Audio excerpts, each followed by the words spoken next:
the Fellowship of the Geek Show, a podcast about comics, movies, and other assorted geek stuff, with Thomas Chick, Mike Marlowe, and Les Webster. Music courtesy of Manny the Martyr. You can contact the Fellowship at email@thefellowshipofthegeeks.net, or find us at Facebook at The Fellowship of the Geeks, or on Twitter at Fellowship Geeks. And now, on with the show.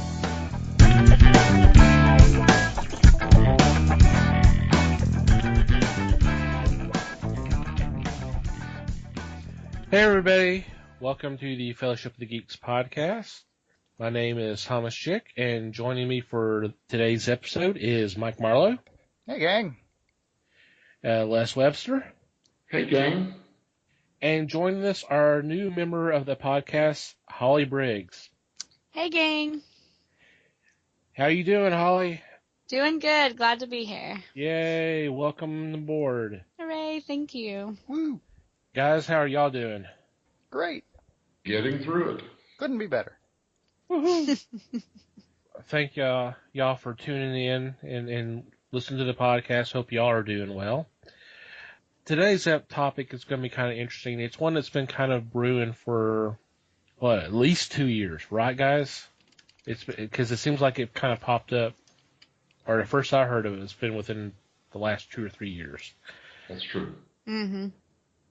And it's usually centered more on the convention side, but it can also affect internet as well. But of the possible cracking down of publishers regarding fan artists. And for those who are not sure exactly what a fan artist is, they're artists who are drawing characters that are not their own and selling them either as sketches or prints or something along those lines, whether they're sold online or they have a table at conventions and selling there. But it seems like, right around this time of year, that first starts some muttering about possible crackdowns from whether it's Disney and Warner Brothers, because those are the most popular, or maybe video game companies where the characters are being used, or that kind of thing, that there would be some kind of a crackdown saying those are our characters, you don't have the permission to do it, stop. And I've noticed that some of the more well-known artists have started speaking out on the side of the companies. Most recently, the last article that popped up, it was on Bleeding Cool, and we can probably put a link on that for our show notes. Jimmy Palmiotti had talked about it, and he favored hey, this is our characters, these are our intellectual properties. You can't do that unless you've worked on them. If you've worked on those characters, you've got something published under those characters, then yeah, you can go ahead. But otherwise, if you're just John Smith, aspiring artist, comic book artist, yeah, you really, you shouldn't be doing that. You should be creating your own characters and then selling art on those, or use public domain characters.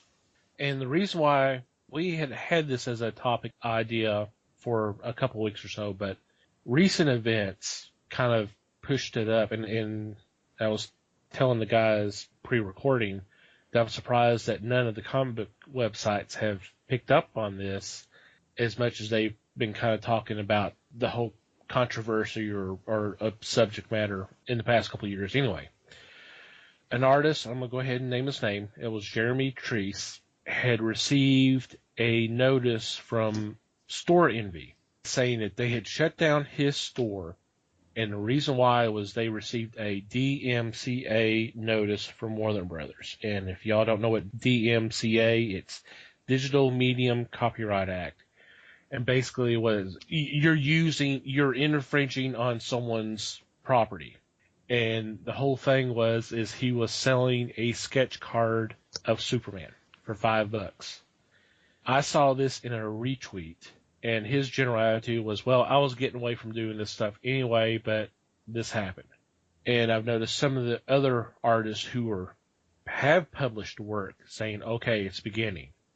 So guys, which side are you on? Do you think that they have a right to be able to do the artwork and sell their versions of these characters? Are y'all okay with that, or no? It's intellectual property, and they're making money off someone else's characters, and that's not right. For me, I see it both sides. I think Mr. and Miss Artist can draw it and sell. There's no way someone that's such like Disney or Warner Brothers are losing a ton of money because Mr. and Miss Artist is drawing a $5 sketch card of Superman or Spider-Man or whatever. Conversely, I could see it's not right. I mean, the law is on their side. So, what's your thoughts, Mikey? Okay, well, if we're going to break this into dichotomies, where I see the problem, and I may be run off into a rabbit hole here. As far as artists drawing and selling their art, I personally, I mean, I don't have stock in Disney or Warner Brothers or Marvel or DC or whatever, but I don't have a problem with it because even if it's a licensed character, it's their interpretation of that licensed character. So if they're drawing something unique, even if, I mean, somebody probably has there could possibly, I'm not saying there is, but there could possibly be a copyright of the visual image of the Empire State Building, but people are still allowed to take pictures of them and sell them on postcards. I don't really see a noticeable difference here. If you want to crack down on somebody, let's look at the people who go to cons every time they roll around and get a table and then go to FedEx office and print out a bunch of prints of other people's art for these characters and then take them to their table at the con and sell those for profit of their own. That's the stuff that should be illegal. Let's look at protecting the artists here and not worry so much about protecting the intellectual property, because that will take care of itself. Because if nothing else, a postcard of Superman is a wonderful marketing tool for Superman, and conversely and therefore for DC. But it's this guy who's printing out other people's art and selling it for his own profit that is a problem. And I think if they want to crack down on those guys, then maybe they need to come down out of their ivory tower and show up at a con and start handing out legal papers there, and let's see how that goes.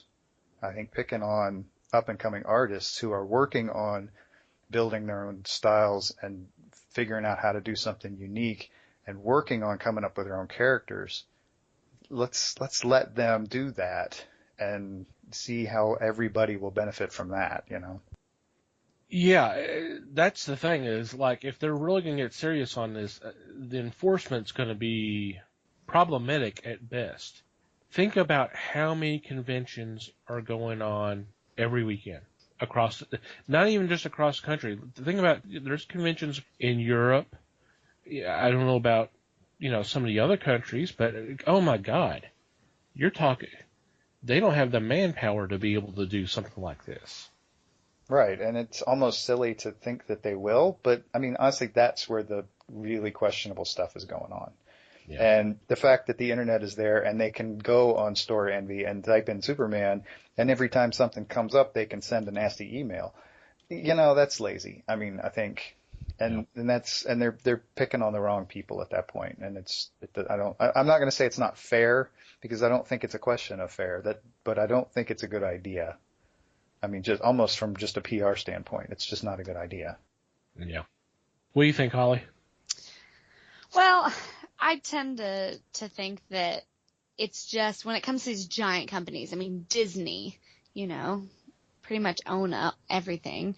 Between Disney and DC and Marvel, all of that together, they've got so much that I feel like when you get to something like Disney, it's not even about protecting anything or, seeing if you can make a little bit of money here and there from things like that. What they're trying to create is, like an allegiance. They want everybody to be loyal and committed for a lifetime, so that, people that buy into the whole Disney thing, it's like they're not just fans for a year of their life. They're, they want someone to love Pocahontas, from young to old. They want somebody for life, so they can go to your parks, they can buy your crap, they can go to your movies, whatever, and you're loyal, and then your family's loyal. I mean, you see all these giant families that, go to Disney World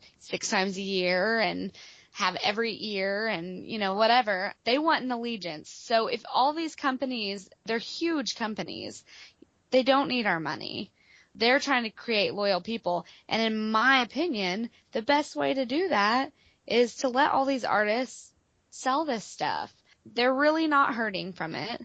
Yeah, it may not be fair, but life isn't fair, as Mike said. It's not really about fairness. It really benefits them, though, long term, getting the loyalty and the commitment of, this little kid who went to a convention with his dad or something, and, he bought him a really cool Superman print that he saw and wanted when he was a kid, and he had that on his wall for the next 4 or 5 years. You think that guy, when he has a kid, he's going to be more likely to pick up a Superman comic, or even himself. So to me, I don't think it makes sense. The fairness thing doesn't matter. It doesn't make sense to take that away, when really it doesn't hurt them at all. It only helps. Well, let me ask y'all this. From hearing what you were saying, this kind of popped in my head. Could this be a fear tactic? Mm-hmm. Oh, yeah. I think that... we're going to come after you because you're doing this. Mm-hmm. Whether they do it or not. Well, there is precedent. As we spoke before show, there is precedent where companies, businesses have been shut down for using likenesses of characters. And I'm thinking there you're looking at people that are not necessarily with the big company, but somebody that just drives by, sees a character on a window or on a wall, decides to make a call. Just essentially ratting out the person that has that image. I don't agree with it, but I think that the artists here in this context should have the right to go ahead and print the items that they have, because a lot of them go on to bigger and better things. There are artists out there that have benefited and ended up working on comics because of what they were selling at shows.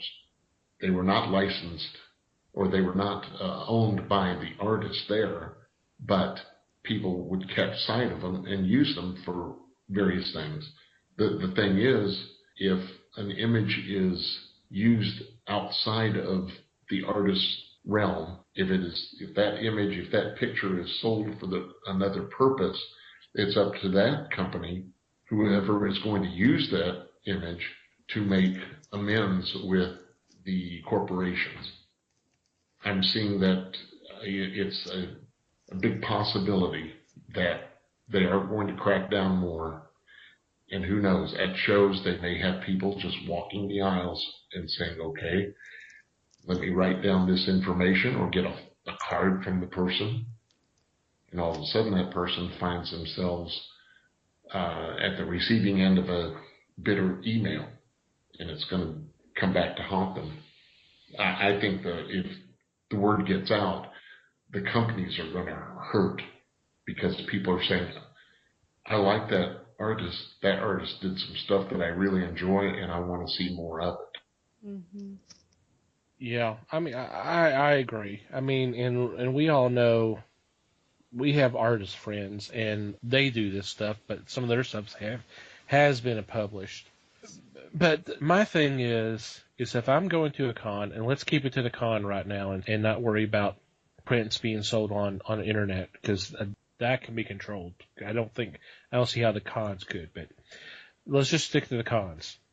If I'm going to a con, and since we've already used the example of Superman, let's go ahead and keep it there.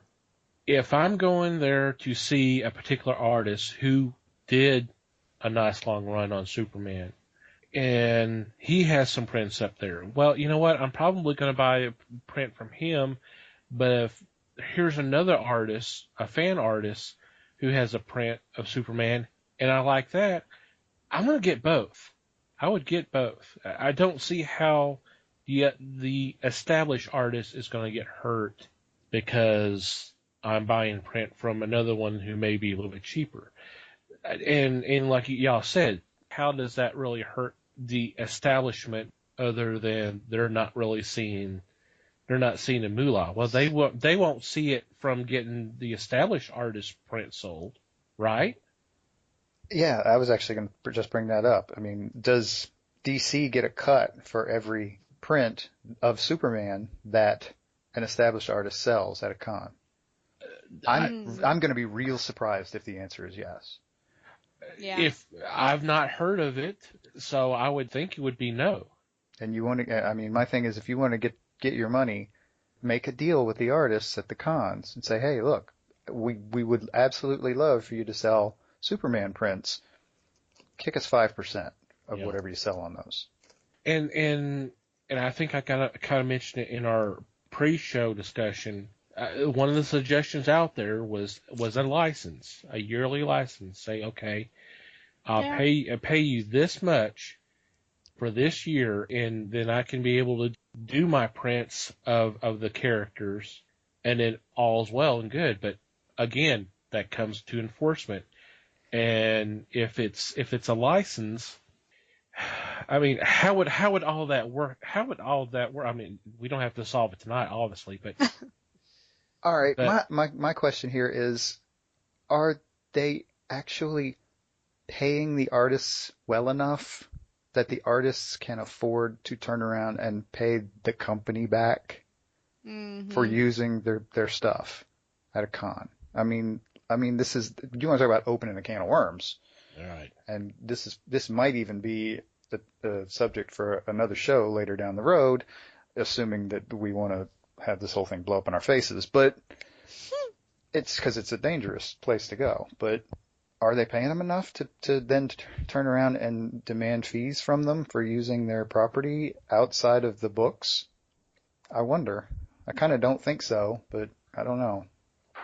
I think it's possible, Mike, because at the last big show here in the Dallas area, a noted artist was selling prints of the covers, the special covers he was doing for a publisher.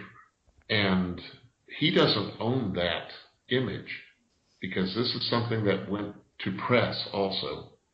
Therefore, he had already been paid by the corporation to do the cover. He did the cover, but he is selling prints of the pencil work on the cover. And to me, he is already in debt to the company. Does that make sense? Oh, I agree. And that, like I said, if he's going to do that, then I think it doesn't. I think it would be a good idea, and I think it would be perfectly reasonable for the company to request a share of the profits from that. But to have him pay a license fee up front, I think is a different story. I think it could be structured so that it would pay. It would actually benefit the artist to do it, but I think that's a fine line, and that's a financial dance that I'm not qualified to go to perform. I can see them asking a table artist for half of 1% because they're definitely not hurting for making money at a show. It usually, we'll say at San Diego, they're going to have huge booths to cover the area to make sure that you know of their stuff and are looking for their things throughout the whole vendor floor. Booths that, in all fairness, they're going to drop a pretty penny on decorating and having stock there and paying people to work and all that stuff. True. This is just kind of crazy because this is something I never would have thought of would be an issue up until the first whispers started kind of popping up, and then I thought, well, yeah, this is just a lot of hot air, nothing coming from it, and it still may not, but I just don't know. I'm not sure what the thinking really behind it is, other than just control. And that's usually what most of these things are about. Like you said, I do definitely think that it is possible that they're wanting to maybe use it more like a scare tactic. Just because sometimes they have to kind of remind people, I think, who's boss so they can stroke their giant ego, and then move on. I guess we can hope that maybe that is what it is for those of us that believe that. I mean, there's a lot of good artists out there that, would hurt, because I've listened to some of them talk about it, and people may not be interested in some of their original work, or maybe a book that they're doing that's creator owned. But if you throw down, hey, here's my Superman, and they go, oh, that's cool. Yeah, I might buy that. It's still the great artwork, but it's just because it's a recognizable character and it's a character that someone may care about. All of a sudden they're interested, whether or not, but they may not be interested in something that's just as equally impressive art. I mean, for us, we all appreciate art. We try to help out the little guys as much as we can, but not everybody takes that kind of a attitude. Right, and see what you're doing. I don't know if you realize this. I don't know if you're doing it on purpose, but you're making the intellectual property argument for the big companies. Mm-hmm. That piece of art may not sell if it's not a part of their intellectual property. Right. And so they feel they should have some of the profits from that, one way or another. And I'm starting to thinking about this and listening to you guys talking. I'm starting to think you may be right about the scare tactic, because this may be a prelude to something like some sort of deal that we're talking about. This may be their way of priming the pump to suggest a deal of some sorts with the artists so that everybody can make out in the end. I find it hard to believe that they're really going to shoot themselves in the foot financially.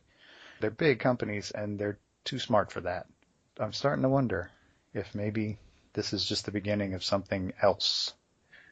Well, big companies could, I better not say that. Everybody could make mistakes, and this could be one they may make, but I don't know. Go ahead, Mike. I'm sorry. I was agreeing. It could be. You're right, but it could also be the alternative, which is them doing something seemingly mean to open it up and say, okay, well, if this isn't working, so let's try this, and making themselves look like the good guy in the long run. Oh, yeah. Well, it's always better to throw something out huge. I mean, say you're going to build a wall, but if you say you're just going to, build a door instead of the whole wall, I mean, I think that if you overshoot like that, then, like you said, then later they look great because they're like, oh, okay, well, we compromised so much on our end, we went the 70% while you went the 30%. They ultimately win, even if they look big and bad to begin with. Right. Okay. Do you have anything else to add there, Les? No, sir. I think I'm doing well now. Thank you. Okay. I have not been asleep. Yeah. Okay. Any final thoughts before we switch over to picks? I take that as a no then. Alrighty, when we come back, we will make our picks of the week.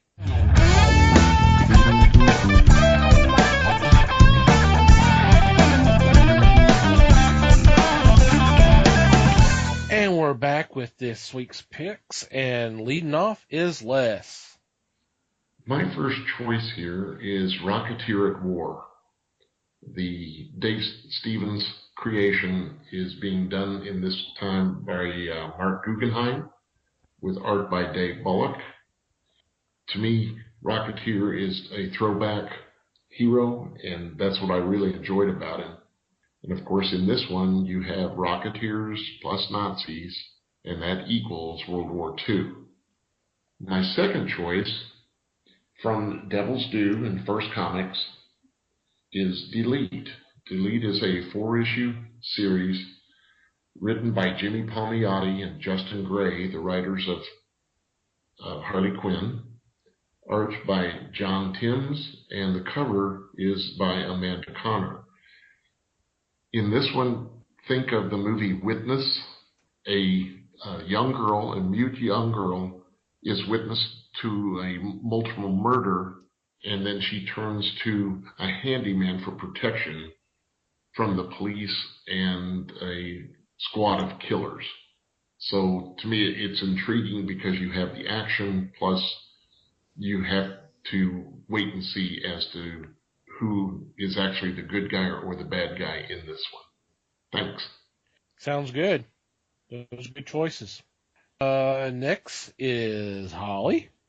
Alrighty, I have got, let's see, well, Cry Havoc #3 comes out this week, and that is story by Simon Spurrier and art by Ryan Kelly. And I don't know how many of you have picked this up and given it a chance yet, because they're only on #3, but this has been pretty amazing. This is one of those that I didn't know much about when I got it, and just flipping through it, I swear it could make you buy it, just not even looking at the art. But even if you flip through it so fast that it's a blur, the colorists in this are just amazing, because the colors in this comic, for those of you that have read it, you know what I'm talking about. The mood, the colors set everything in this comic, and it's been really well done. And when you mesh something that gives it so much mood and emotion, and then you mesh that with great storytelling and a very unique story, which is just a baby starting out, so we don't have much of a scope yet, but it's beautiful. I mean, mood is everything, and that's what I think a lot of comics struggle to kind of fit in a pocket somewhere of a mood. But I think the color can really set that and do a lot for that. So I've been super impressed with this so far, and I'm excited to get another one. So, and then my second pick for the week would be Public Relations #6, and that's with Devil's Due and First Comics. And I'm not sure if any of you have even heard of this, let alone picked it up. It's one of those that when the first one came out, I remember reading in previews that it looked very interesting, for sure, piqued my interest. Everybody that I have gotten to read it thinks that it's hysterical. It's one of those that you don't have to prepare yourself to have a very heavy story. You can just pick this up anytime during the day, during a lunch break or whatever, and it's kind of a break in the day. It has been called a mash between It's Always Sunny in Philadelphia and Game of Thrones, and that is the best description I've heard.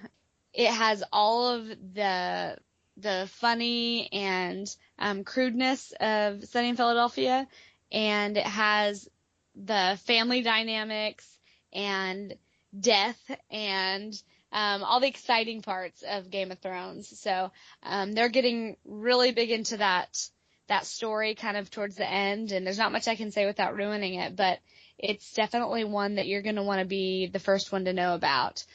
So pick it up #6 this week. Sounds cool. Good I'd choices. like to say that Cry Havoc is a good choice too. I'm behind on that, but I really enjoyed the first issue, so I'm looking forward to reading #2 and picking up #3. Awesome. Cool. Mikey. All right. Yeah, I liked Cry Havoc too.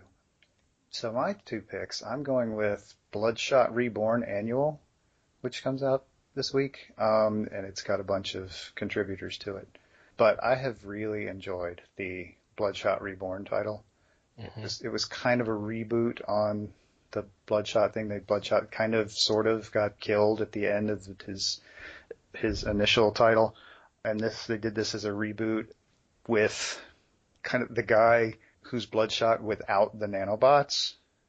He had lost them, or they had left him, or whatever, and so he kind of became a normal guy and kind of tried to step into a normal life, and it wasn't really working out all that well for him. And then people started getting killed in very Bloodshot-like ways, and so he decides that he needs to go figure out what's going on, and he ends up starting to pick up bits and pieces of the nanobots again.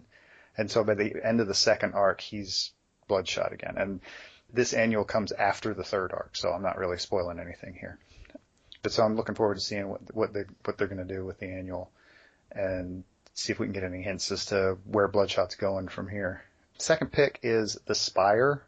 Number 7 is coming out this week. It is Simon Spurrier and Jeff Stokely. The Spire is it's basically a cop story in a very high fantasy setting.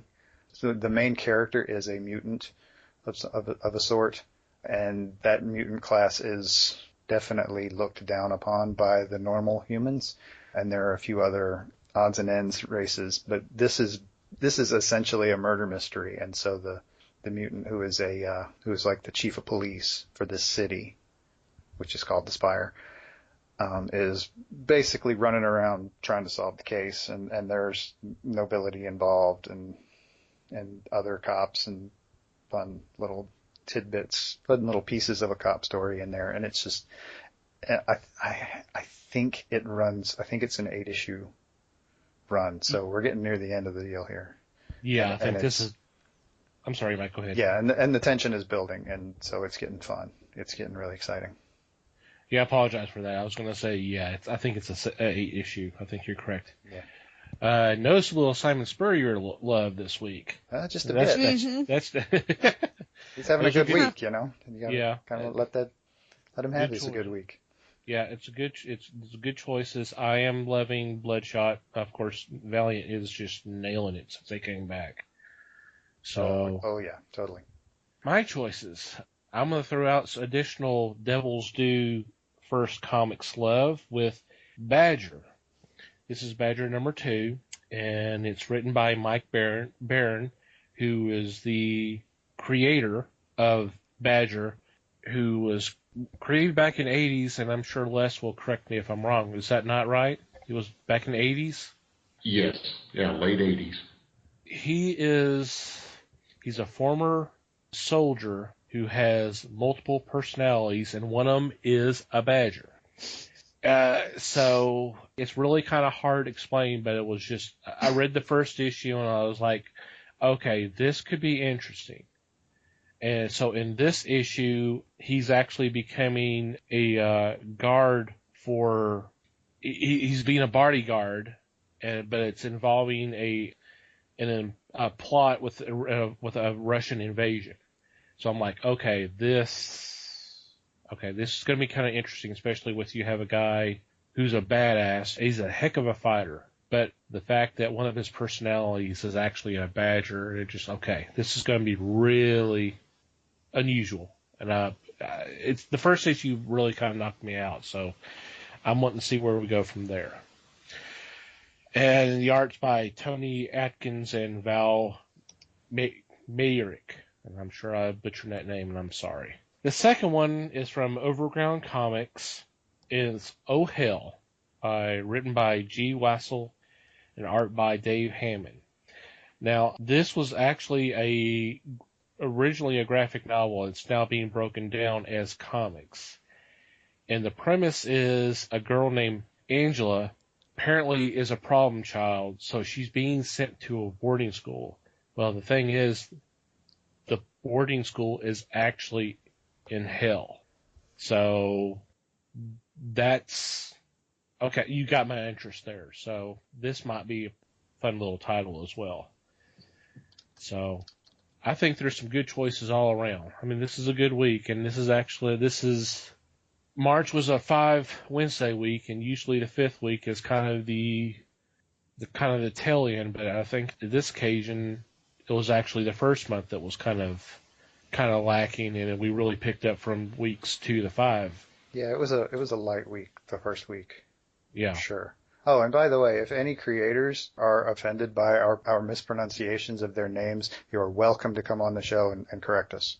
Definitely. Yes. Oh, yeah. Definitely. Good job, Mikey. Mm-hmm. Any final thoughts before we sign off this week? I think, Mikey, you said you had something you wanted to say. I do have kind of a shout out. I want to give a shout out to the Podern Family community of folks on Twitter. They are a group of podcasters who are extremely accepting of new faces and new names and new podcasts. And they do a really wonderful job of spreading the word for new podcasters and for each other. And I especially want to single out Courtney from the Quadcast podcast, who was the guy who kind of invited me into the little community. So if you're noticing our tweets, and we're getting a lot of retweets on them, and that's thanks to the Potter family people. And I want to say thanks to them for that. Definitely. I have noticed that, and it's much appreciated. Thank you guys. Thank you so much. Thank you for the love. And I want to thank everybody who's checked out the first few episodes, that they've downloaded them, and the responses has been so positive. It's unbelievable, and it's appreciated. Please keep the feedback. We will accept criticism. We want to get better. So if there's anything we need to improve, please let us know. Also, we're on iTunes, so please go subscribe to the show. That's right. Give us reviews on there. That would be wonderful and awesome. And it affects our standing in the ratings and all of that stuff. It affects how many people will see our little show sitting back in the dusty corner of iTunes. Definitely. It will get us out of the dusty corner of iTunes, and we would be very appreciative of that. Definitely. Give us some love on iTunes. Anything else before we sign off for the evening? No, I'm good. Thanks Holly? for having me, and I'm excited. Well, we appreciate you being part of the group. It's been fun so far. I'm sure it's going to continue to be fun. Thank you, everybody, for listening. As I've already said, please, feedback is always appreciated, good, bad, indifferent. You can always go to our website, www.thefellowshipofthegeeks.net. Go to our About Us page. There's a contact form there. You can always email us at email@thefellowshipofthegeeks.net. We are on Facebook, The Fellowship of the Geeks. We're also on Twitter, @FellowshipGeeks. Mikey has his own personal page. Please go follow him, @MikeyGeek. I have my own Twitter page, and mine is @TomTCGeek. Holly, you want to promote your Instagram account? Yeah, my Instagram and my Twitter are actually the same. Okay. So they are @HollyBlake with 3 E's at the end. Okay. Cool. And Les has nothing because he doesn't even read his emails, so. We can barely get him to show up for this, man. That's true. Ouch. So, Who woke me? Who woke me? Poking the bear. That's what we're doing. there we go. All right, gang. Until next time, thank you again for listening, and read more comics. Thank you for listening to the Fellowship of the Geeks podcast. Comments, questions, and suggestions can be sent to email@thefellowshipofthegeeks.net. Please follow us on Facebook @The Fellowship of the Geeks, or our Twitter @FellowshipGeeks. You can follow the Twitter accounts of Mike Marlowe @Mikey Geek and Thomas Chick @TomTCGeek. Until next time, friends.